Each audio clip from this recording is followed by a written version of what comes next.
सपा विधायक डॉक्टर रागिनी सोनकर ने बीजेपी सांसद बीपी सरोज के गढ़ को भेद कर चुनाव जीता। बीजेपी सांसद अपने लोकसभा क्षेत्र के मछलीशहर सीट पर नहीं बचा पाए, समाजवादी पार्टी ने परचम लहराया। बीजेपी सांसद अपने लोकसभा क्षेत्र की 3 सीटों पर 2022 विधानसभा चुनाव में हार का सामना करना पड़ा। सांसद बीपी सरोज से बीजेपी आला कमान बेहद नाराज, अपने लोकसभा क्षेत्र के विधानसभा सीटें हार गए। सपा विधायक डॉक्टर रागिनी सोनकर ने बीजेपी सांसद बीपी सरोज के गढ़ में चुनाव जीतकर परचम लहराया।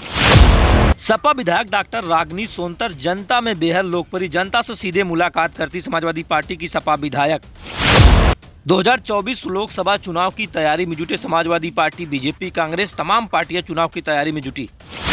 अखिलेश यादव के आंधी में बीजेपी के सांसद बीपी सरोज लोकसभा क्षेत्र की 3 सीटों पर हार का सामना करना पड़ा। जौनपुर जिले के मछलीशहर लोकसभा सीट पर इस बार मुकाबला आमने सामने होगा। जिस तरीके से अगर आंकड़े देखे जाए तो कहीं न कहीं बीपी सरोज सांसद जो है मछलीशहर के, उनकी मुश्किलें बढ़ सकती हैं, क्योंकि जिस तरीके से 5 विधानसभा सीटों में समाजवादी पार्टी के गठबंधन ने 3 सीटों पर चुनाव जीता और जो 2 सीटें बची थी वह कहीं न कहीं बीजेपी ने चुनाव जीता। जिस तरीके से सांसद बीपी सरोज के गढ़ में सपा विधायक डॉक्टर रागिनी सोनकर मछलीशहर विधानसभा से चुनाव जीती, वहीं केराकत विधानसभा से तूफानी सरोज ने चुनाव जीता।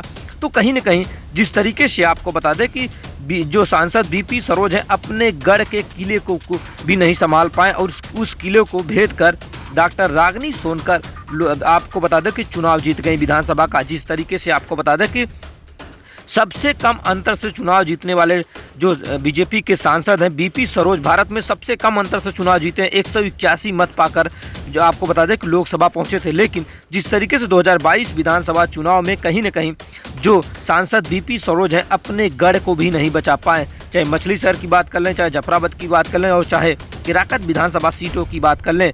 और सबसे बड़ी बात यह है जिस तरीके से सपा विधायक डॉक्टर रागिनी सोनकर मछलीशहर, जो आपको बता दें कि ये कह सकते हैं कि बीजेपी सांसद का गढ़ माना जाता है, वह उस गढ़ को भेद कर डॉक्टर जिस तरीके से आपको बता दें कि विधायक रागिनी सोनकर ने इस सीट पर चुनाव जीतकर परचम लहरा रहा है। तो कहीं न कहीं समाजवादी पार्टी की आंधी में जिस तरीके से लोकसभा की 5 सीटों में 3 सीटें कहीं न कहीं समाजवादी पार्टी के गठबंधन ने चुनाव जीता। और सबसे बड़ी बात ये रही कि जिस तरीके से बीजेपी सांसद 2024 लोकसभा चुनाव की तैयारी में भले जुटे हैं, लेकिन बीजेपी के आला कमान बेहद नाराज है, क्योंकि जिस तरीके से आपको बता दें कि वो अपने गढ़ या कहें डॉक्टर रागिनी सोनकर मछलीशहर से चुनाव जीतकर परचम लहराया। तो कहीं न कहीं 2024 लोकसभा चुनाव का मुकाबला समाजवादी पार्टी बीजेपी में दिलचस्प होगा।